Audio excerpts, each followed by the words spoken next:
Saudara-saudara sekalian, tadi malam ada wartawan nelpon saya, apa KONI Badung tidak mau nep ke atlet-atlet PON Bali. Saya bilang tidak. Saya sekarang malahan mau nep kepada cabur-cabur yang diprioritaskan pertama adalah justru cabur yang tidak meloloskan atlet ke PON. Nah ini kan aneh ya, aneh enggak? Kenapa saya tidak memonep atlet PON? Karena atlet Badung yang jumlahnya 175 orang, ditambah nanti pelatih ofisial 60 orang, ditambah wasit juri dari Badung 12 orang, seluruhnya jumlahnya 147 orang, 35% dari jumlah kontingen Bali, sudah terbanyak itu, tepuk tangan untuk Badung. Sudah terbanyak dari kabupaten kota yang ada di Bali, sekarang sudah menjadi tanggung jawab KONI Bali. Jadi kalau kita memonep, kemudian saya memberikan masukan, kemudian saran begini begitu ke sana kan bisa tumpang tindih. Nanti pelatih yang di sana memberitahu ke kanan, malahan saya nanti memberitahu ke kiri. Itu kan tidak benar. Oleh karena itulah, maka kami tidak memonep atlet Badung yang sedang pelatda sekarang di beberapa tempat untuk persiapan PON kita di Aceh dan di Sumut.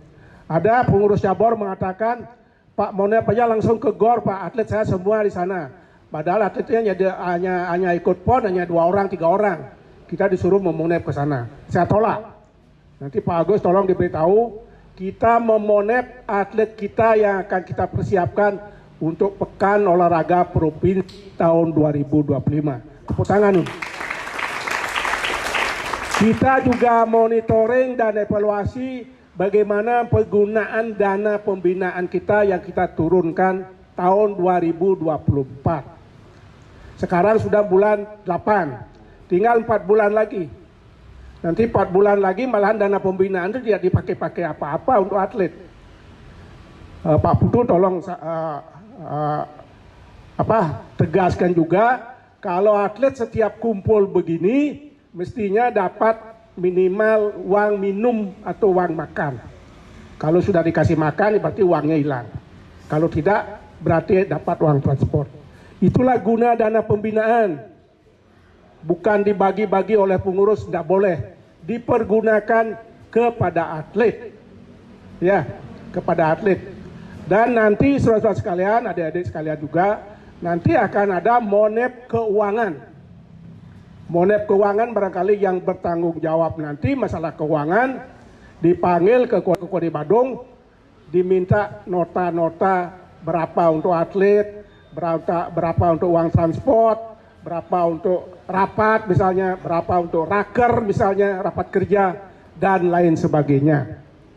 Tinggal 4 bulan, anggaplah, tidak tahu saya silat dapat berapa, anggaplah silat dapat 20 juta misalnya.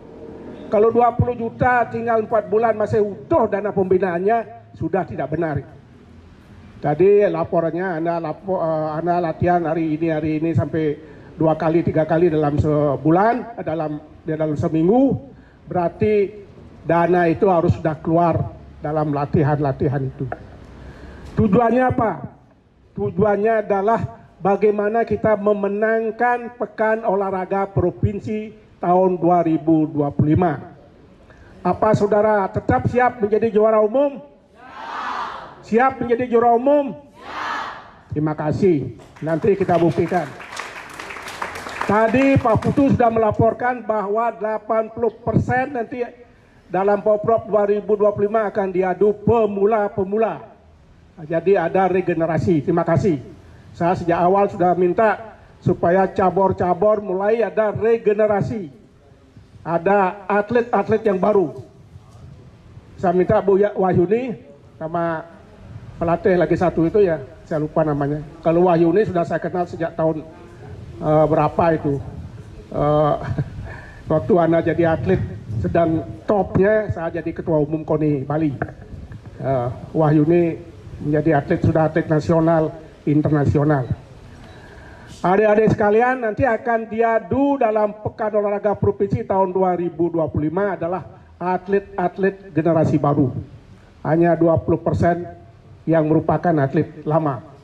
Oleh karena itu Pak Putu dan pengurus silat Badung yang saya hormati, mulai sekarang sudah diurus KTA pertama, Pak ya, KTA.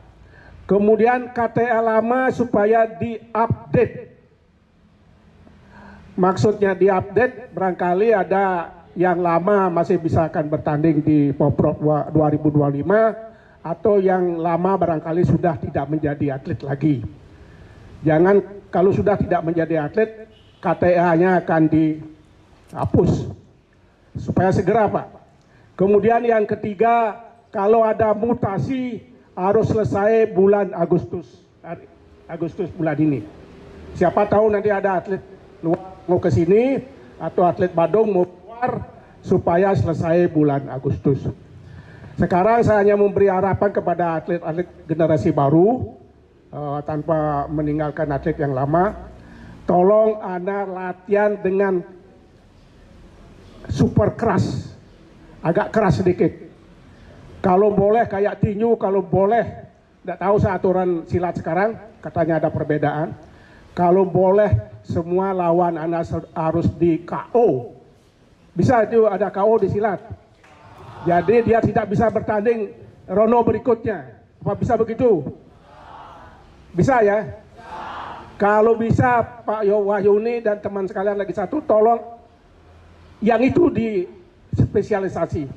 Begitu main, bagaimana caranya kalau fisik ada kuat, teknik Anda bagus, mental ada juga prima, bikin lawan itu KO. Tidak bisa melawan Anda lagi. Caranya bagaimana? Ya satu-satunya semangat. Semangat. Saya minta kalau Anda dengar Badung itu, mestinya Badung itu sekarang sudah paling atas nih Pak. Begitu Anda dengar Badung, mestinya Anda paling semangat. Ingat uputan Badung. Uputan Badung. Saya yakin kalau atlet silat tidak ada yang mati di lapangan. Paling-paling ya long saja. Yang sering mati di lapangan adalah atlet tinju selama ini. Atlet silat tidak ada. Jarang ada yang mati di lapangan. Oleh karena itulah maka saya ingin mengatakan saudara berjuang sampai mati untuk Badung. Jadi usahakan. Itu berarti bukan Anda harus mati, enggak. Pokoknya berjuang habis-habisan. Saudara-saudara sekalian, saya kira tidak panjang lebar saya akan memberikan monep. Namun KONI Badung akan memonep, prioritasnya adalah justru kepada cabur-cabur yang atletnya tidak lolos ke PON.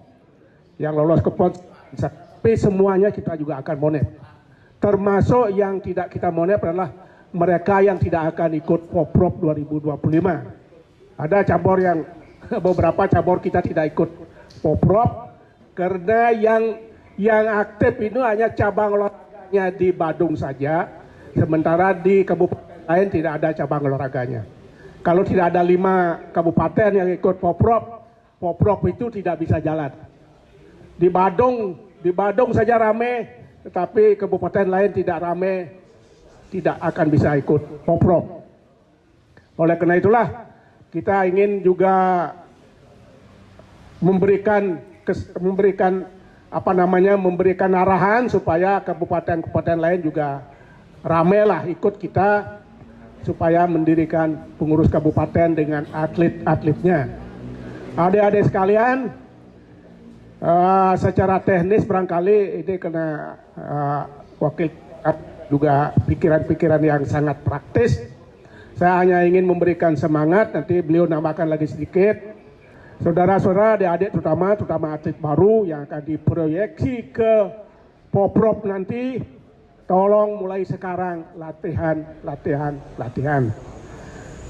Bahwa atlet itu harus didesain oleh pelatihnya.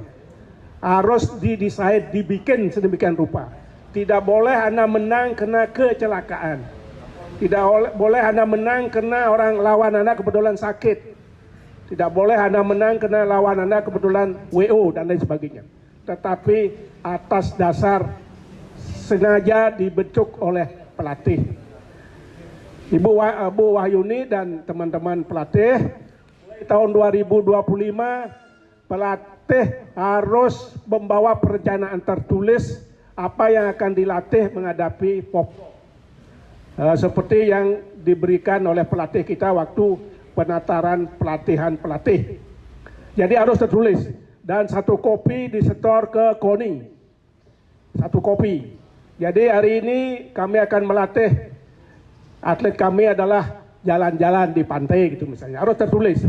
Hari kedua adalah senam di halaman Purnakrida. Hari ketiga lari-lari di lapangan. Hari keempat dan lain sebagainya. Jadi harus tertulis. Tidak bola-balik hanya begitu-begitu saja tiap hari. Hanya disuruh lari-lari sebentar kemudian anak langsung bertarung dan lain sebagainya. Tidak. Saya kira sudah ada teorinya, termasuk penerapan apa istilahnya IT di bidang olahraga. Jadi manajemen sport tourism, manajemen sport IT itu supaya mulai diterapkan dengan sebaik-baiknya. Itu harapan kita kepada pelatih Wahyuni. Jangan dari dulu hanya memang begitu-begitu saja. Sekarang sudah beda. Sekarang semua orang menggunakan teknologi di bidang olahraga. Adik-adik sekalian, saya kira itu yang dapat kami berikan. Mudah-mudahan bisa diterima dan dipahami. Dan kami minta kalau ada sedikit Pak Tirta, ada saya lagi? sedikit karena pengalaman saya dulu SMA itu abnormal. Waktu zamannya Wahyuni itu kan ada Sukerti juga dia Abnormal. Waktu itu saya di sana, saya sesungguhnya orang Kertowisesa, tetapi saya ikut bakti negara di sekolah. Saya menjadi atlet dari bakti negara. Oleh sebab itu saya sedikit menyampaikan di dalam silat kunci poinnya adalah osdawar. Betapapun hebatnya suatu teori yang bayu bos yang ada cek lemah sapat tuh cita-cita akan tinggi singkal terjadi itu gitu. Contoh 2-3 kali tenang kali sudah habis osdawar, cita-cita aja kita nendang tapi kaki kita tak terangkat. Oleh sebab itu saya ingatkan adik-adik saya ini semua yang saya cintai, tolong masalah osdawar ini betul-betul didongkrak dengan disiplin. Disiplin itu menyangkut satu, istirahat yang benar, latihan yang terprogram dengan baik yang dicanangkan oleh pelatih, itu makan juga yang terbaik. Seperti apa yang saya sampaikan terdahulu, kalau orang Indonesia sing makan sambal sing enak asana gitu. Ya kan? Padahal sambal itulah yang menyebabkan osdawar kita bermasalah. Coba camkan tamu-tamu luar negeri kan kalau kita kasih sambal dia kan tidak kuat. Terus kenapa osdawarnya lebih kuat? Itu artinya sambal itu tidak diperlukan oleh pembentukan osdawar kita. Nah, demikian yang saya pesankan. Masalah teknis, saya kira berpesan pada pelatih itu silakan lihat anak didik kita. Kadangkala anak didik kita tenang melingkarnya bagus, caranya bagaimana, teknisnya bagaimana. Saya punya tip, kita ya sekali kalau dia masih siap kita tipu sekali, kita melingkar lagi sekali, masih siap kita tipu lagi, kita terbang tembak kanan. Saya bisa ajari seperti itu, tetapi itu dibutuhkan osdawarana yang memadai. Itu saya pernah coba, saya pernah melatih di Petang, final di Denpasar. Ya kita menang, karena begitu kita tipu 3 kali. Tapi itu butuh osdawar yang luar biasa. Nanti saya akan kasih masuk pada Wahyuni nanti untuk bisa dianu. Silahkan pilih atlet kita yang punya osdawar bagus, yang melingkarnya juga bagus, karena kita akan membuat tipuan 3 kali itu. Demikian. Hanya itu Pak yang bisa saya sampaikan. Itu hanya urun pengalaman saja. Bukan saya lebih pintar daripada kalian. Hanya urun pendapat dan urun pengalaman. Mudah-mudahan ada gunanya. Terima kasih. Ada jadi pelatih di PON tak? Saya ikut jadi pelatih PON. Oh, pelatih PON juga. Ya. Kemudian nanti dalam apa namanya, untuk pesilat kita dari Bali ini kemungkinan bagaimana di PON? Kira-kira amatannya apa atau lawan yang terkuat apa? Lawan yang terkuat itu Jawa Barat ya, Jawa Barat. Jadi mereka itu sudah setahun, untuk TC-nya sudah setahun. Sedangkan kita hanya baru 2 bulan. 2 bulan. Jadi tepuk tangan untuk TC 2 bulan. Ya. Tepuk tangan dulu. Dengan semangat tinggi kita tidak akan pernah menyerah. Walaupun hanya 2 bulan. Ada kesan pesilat kita di Bali itu agak menurun dibanding di daerah lain. Apa amatannya kira-kira itu? Kalau menurut saya itu hanya pembinaan di kabupaten itu sebenarnya yang perlu ditingkatkan lagi.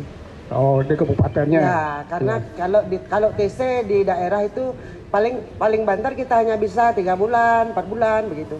Ya. Jadi pembinaan untuk kita menjadi seorang atlet, kita harus tiap hari harus latihan. Oh ya. Tiap hari harus latihan. Tiap hari harus latihan. Sedangkan jadwal Anda di sini seminggu 2-3 kali aja 2-3 kali. Jadi mereka saya sarankan untuk latihan di rumah untuk sendiri. Oh ya, mandiri ya. Latihan mandiri. Tadi ada pesan soal makanan. Kira-kira benar itu yang kalau makanan memang harus ada pengaruhnya. Diperhatikan sekali, terutama makanan yang bergizi ya. Jangan atlet makannya mie aja, telur gitu kan. Kalau bisa makan daging lah gitu. Kalau bisa ya. Jadi poin yang utama semangat juang aja. Oke. Ya, semangat juang. Melanjutkan saya coba angkat tangan. Ada teman-teman atlet kita ini di bawah garis kemiskinan. Ada. Coba angkat tangan sedikit. Nah, yang di bawah garis kemiskinan ada, saya kira tidak ada lah, semua pasti. Saya kira semua pasti bisa makan daging lah dalam sehari-hari ya. Bu Wahyuni, sekarang kita ke Badung lah. Bagaimana Ibu mempersiapkan kita, tinggal nanti popropnya teman-teman sekalian, poprop kita 2025 akan dimulai juga bulan Agustus. Jadi tepat setahun lagi. Nanti saya minta Bu Wahyuni apa konsepnya nanti dalam setahun ini menjadikan atlet silat Badung itu biar tetap juara di poprop. Yang pertama kita pelatih buat program, program latihan. Jadi seminggu itu paling tidak 3 kali kita latihan. Ya, untuk 4 harinya, 3 harinya kan kita minggu istirahat. Untuk 3 harinya di luar itu mereka harus latihan sendiri. Harus latihan sendiri. Ya, untuk tiga hari ini kita latihan untuk program yang kita buat. Gitu. Sampai nanti tahun 2025. Ya, itu rencana kita. Yang saya harapkan begini Pak Wahyuni, tolong bikin program yang mantap, yang ada konsep-konsep, ajukan kepada pengurus, sebab dana pembinaan kita biar bisa dipergunakan dengan baik. Nah, itu ya. Sebab dana pembinaan itu memang untuk membina atlet, bukan untuk yang lain-lain. Apalagi dibagi-bagi oleh pengurus tidak boleh. Ya. Oke. Terima kasih Bu Wahyuni. Terima kasih. Ya, salam. Adik-adik sekalian, saya kira itu beberapa hal yang perlu Anda camkan, terutama yang muda-muda ini. Tolong konsentrasi untuk rencana Anda sebagai pesilat, itu intinya ya. Tolong konsentrasi. Dalam setahun itu tidak lama itu, cepat itu. 1, 2, 3 sampai 12 itu sangat cepat. Apalagi tinggal setahun lagi. Itu intinya. Di samping itu yang terakhir kita tetap mendoakan supaya atlet Bali, khususnya yang dari Badung, supaya sukses juga di Pekan Olahraga Nasional Aceh dan Sumatera Utara. Kami memberi target kepada atlet Badung yang 175 jumlahnya itu, dari 45 emas yang ditargetkan oleh KONI Bali, supaya minimal 20 emas diraih oleh atlet Badung. Tepuk tangan dulu. 20 emas. Terima kasih Om, Santi, Om. Salam olahraga. Salam olahraga. Koni Badung. Terima kasih.